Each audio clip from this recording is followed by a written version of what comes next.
Nizamuddin BD. ইসলাম আমার ধর্ম। নারীদের শ্রেষ্ঠ মসজিদ তাদের ঘরের কোণা। নারীদের শ্রেষ্ঠ মসজিদ তাদের ঘরের কোণা। ইসলামের বিধানে পুরুষ মসজিদের জমাতে শরীক হইলে যেই সোয়াব পায়, মহিলারা ঘরের কোণায় একা নামাজ পড়লে সেই সোয়াব পায়। বুঝে থাকলে বলুন তো, ফেসিলিটি পুরুষকে দেওয়া হইল না ফেসিলিটি নারীকে দেওয়া হইল? নারীকে দেওয়া হইল। এইসব কথা আমাদের সমাজের অনেক শিক্ষিত পরিবারের মহিলারা জানে না, বুঝে না। না জানার কারণে, না বুঝার কারণে আজকাল কিছু নিউ ফ্যাশন বাইরেছে। কি নিউ ফ্যাশন? কিছু মহিলা ঈদের দিন ঈদগার মাঠে যায়, ঈদের নামাজ পড়তো। কিছু মহিলা শুক্রবারে জুম্মার নামাজ পড়তো, মসজিদে যায়।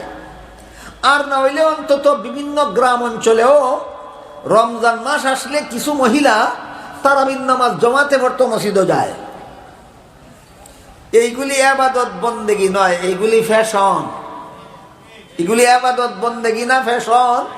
ফ্যাশন। কারণ ইসলামের বিধানে মসজিদে গিয়া জমাতের সাথে নামাজ পড়া পুরুষের জন্য সুন্নত, মহিলাদের জন্য নয়। তাহলে কি বুঝলেন আপনারা?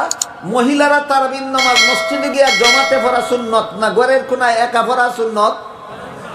আর পুরুষের জন্য তারাবির নামাজ ঘরের কোণায় একা পড়া সুন্নত না মসজিদে গিয়া জমাতে পড়া সুন্নত? মসজিদে গিয়া জমাতে পড়া সুন্নত। আরো পরিষ্কার কথা কই, মুহাম্মাদুর রাসূলুল্লাহ সাল্লাল্লাহু আলাইহি ওয়াসাল্লামের কাছে একজন মহিলা গিয়া আরজ করলো, ওগো আল্লাহর রাসূল, আপনার ইমামতিতে মদিনা শরীফের মসজিদের 5 বেলার নামাজের জমাত হয়। আমার মনে চায় ওই জমাতে শরীক হইতাম, আপনার অনুমতি চাই। কোন মসজিদের জমাতে? মদিনা শরীফের। জমাতটা কার ইমামতিতে হয়? স্বয়ং রসুলের ইমামতি। এর চেয়ে যোগ্য, এর চেয়ে শ্রেষ্ঠ আরো কোন ইমাম হতে পারে দুনিয়ায়? সর্বশ্রেষ্ঠ, সবচেয়ে বড় যোগ্য, সবচেয়ে বড় আল্লাহর প্রিয় পাত্র মুহাম্মাদুর রাসূলুল্লাহর ইমামতিতে মদিনা শরীফের মসজিদে যে নামাজের জমাত হয়, ওই জমাতে শরীক হওয়ার জন্য একজন মহিলা রসুলের কাছে অনুমতি চাইল। কারণ মদিনা শরীফের জমাতে শরীক হইলে 1 রাকাতে 50,000 রাকাতের সমান সওয়াব।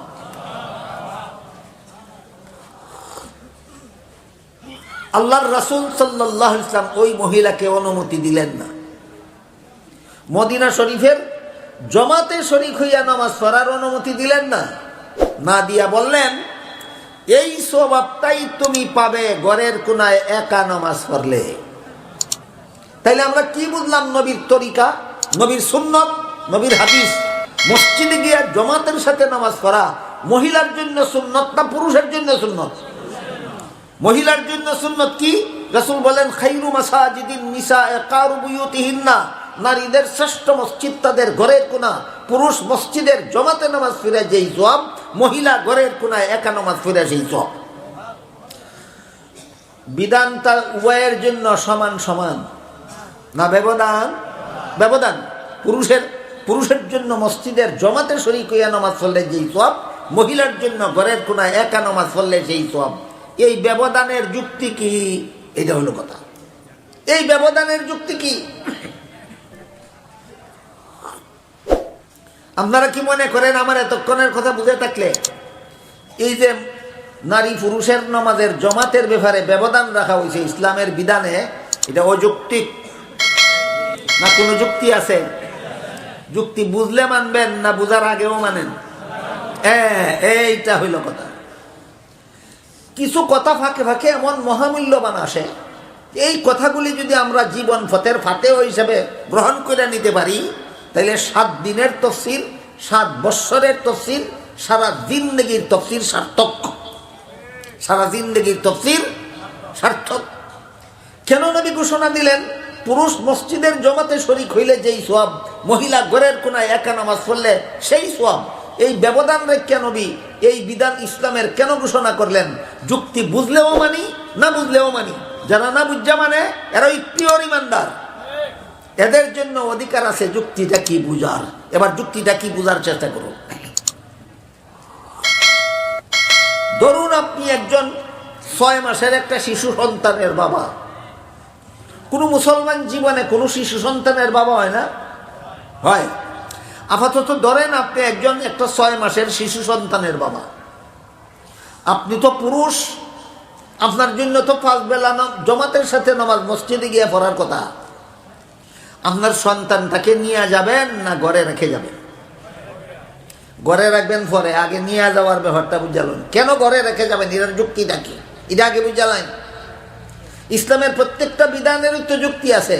আপনার 6 মাসের শিশু সন্তান সাথে নিয়ে মসজিদে যাবেন না কেন, যুক্তিটা কি? কেন সন্তানকে ঘরে রেখে যেতে হবে নামাজের জমাতে যাইতে হইলে, তার যুক্তিটা কি, এটা আগে বুঝালুন। ধরেন আপনি যদি 6 মাসের শিশু সন্তানটাকে কুলে নিয়ে মসজিদের জমাতে গিয়ে শরীক হন, আপনি 1 রাকাত নামাজ পড়লে যদি সন্তানটা পেশাব করে দেয়, না সম্ভাবনা নাই? আপনি রুকুত গেলে পরে যদি সন্তান চিৎকার দিয়া কান্না শুরু করে, না সম্ভাবনা নাই? আপনি 2 রাকাত পরে বসে আত্তাহিয়াত পড়ার সময় যদি আপনার কুলের 6 মাসের সন্তান পায়খানা করে দেয়, না সম্ভাবনা নাই? তখন আপনার নমাজের কি দশা হবে, উপস্থিত মুসল্লিদের নমাজের কি দশা হবে, আর মসজিদের কি দুর্দশা হবে? সুতরাং 6 মাসের শিশু সন্তান কুলে নিয়া মসজিদের জমাতে শরীক হওয়ার কোনো যুক্তি নাই। ঠিক আছে কথা? 6 মাসের শিশু সন্তান কুলে নিয়া মসজিদের জমাতে শরীক হওয়ার কোনো যুক্তি নাই। বাধ্য হইয়া এই সন্তানকে আপনার ঘরে রেখে যেতে হবে। এবার আপনি চলে গেলেন মসজিদে নামাজ পড়তে জমাতে, আর 6 মাসের শিশু সন্তান ঘরে রেখে যাবেন একা একা? 6 মাসের শিশু সন্তান ঘরে একা একা রেখে যাওয়ার কোনো যুক্তি নাই। এই যুক্তিটাও বোঝাতে লাগবে। মসজিদে গেলেন নামাজ জমাতে পড়ার জন্য, কমপক্ষে 15 মিনিট সময় তো লাগবো। কমপক্ষে 15 মিনিটের জন্য আপনি মসজিদে গেলেন জমাতে নামাজ পড়তে, 6 মাসের শিশু বাচ্চাটা ঘরে রেখে গেলেন একা একা। এই বাচ্চাটাকে যদি কোনো ফুকামা করে কামড়ায়, এই বাচ্চাটার উপর যদি কুকুর শ্রীগাল বিড়ালে হামলা করে বসে, এই বাচ্চাটার যদি কোনো পেশাব পায়খানা করে চিৎকার শুরু করে, তাহলে মহাবিপদ হবে কিনা? সুতরাং বাচ্চাটা ঘরে একা রেখে যাওয়ার কোনো যুক্তি নাই। 1 নম্বর, বাচ্চাকে কুলে কুলে মসজিদে নিয়ে জমাতে শরীক হওয়ার কোনো যুক্তি নাই। 2 নম্বর, বাচ্চাটাকে ঘরে একা একা রেখে যাওয়ার কোনো যুক্তি নাই। তাহলে বাচ্চাটা রেখে যেতে হবে আরেকজনের তত্ত্বাবধানে। বাচ্চাটা রেখে যেতে হবে আরেকজনের তত্ত্বাবধানে। এবার বলুন তো, আপনি মসজিদের নামাজের জমাতে শরীক হওয়ার জন্য আপনার ঘরে আপনার 6 মাসের শিশু বাচ্চাটা কার তত্ত্বাবধানে রেখে যাওয়া বেশি উপযোগী? একমাত্র মা। একমাত্র মা। মা তার সন্তানকে যত দয়া মায়ার সাথে দেখাশোনা করবে, জগতের আর কোনো মহিলা এই সন্তানকে এত দয়া মায়ার সাথে দেখাশোনা করবে না। সুতরাং এই সন্তানকে আপনি মসজিদে যখন জমাতে নামাজ পড়তে যাবেন, তখন সন্তানটাকে ঘরে মায়ের কাছে রেখে যাওয়া যুক্তিসঙ্গত। মায়ের কাছে রেখে যাওয়া যুক্তিসঙ্গত।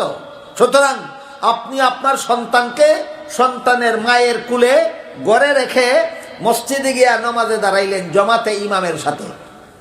আপনার মনে মনে টেনশন হওয়ার কোনো কারণ আছে যে আমার সন্তানটাকে না জানি ফুকামা করে কামড় মারে, না জানি বিড়ালে হামলা করে, না জানি কুকুরে হামলা করে? কোনো টেনশনের কারণ আছে? কেন?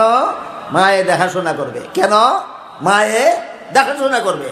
ঘরে আপনার বাচ্চাকে মায়ে দেখাশোনা করবে, এই সান্ত্বনা অন্তরে থাকার কারণে আপনি নিশ্চিন্ত মনে মসজিদে গিয়া জমাতে নামাজ পড়তে পারতেছেন। কথা বুঝে থাকলে বলুন, কথা বুঝে থাকলে বলুন। এই মসজিদে গিয়া যে আপনি নিশ্চিন্ত মনে জমাতে নামাজ পড়তে পারতেছেন, কার কারণে? মার কারণে। আর ইসলামের বিধান হইল, যার কারণে একজন মানুষ একটা নেক আমলের সুযোগ পায়, এই মানুষটা নেক আমল কইরা যেই সওয়াব, যার কারণে সুযোগ পাইল সেও সেই সওয়াব। এই যুক্তিতে হাদিস শরীফে আল্লাহ রাসূল বলেন, খায়রু মাসাজিদিন নিসায়ে কারু বুয়ুতিহিন্না, নারীদের শ্রেষ্ঠ মসজিদ তাদের ঘরের কোণা। এবার বুঝে থাকতে বলুন, মহিলাদের জন্য যে আল্লাহ রাসূল বলছেন ঘরের কোণায় একা নামাজ পড়লে সেই সওয়াব, পুরুষ মসজিদে গিয়ে জমাতে বললে সেই সওয়াব। যুক্তি আসেনি না? যুক্তি নাই? যুক্তি আছে। কাজেই সূরা নিসা, সূরা ইউসুফের 8 নম্বর আয়াতে যেহেতু যুক্তি সম্পর্কে আলোচনা হয়েছে, আর আমাদের সমাজে এই সমস্ত ব্যাপারে যুক্তির পরিবর্তে কুযুক্তির আলোচনা হয়, এই জন্য আজকের মতো 2টা যুক্তি দিলাম। ইসলামের বিধানের পক্ষে যুক্তি আছে, যুক্তি ছাড়া ইসলামের কোনো বিধান নাই, কিন্তু ইসলামের যুক্তি বোঝার মতো যোগ্যতা সব মানুষের মাথায় নাই।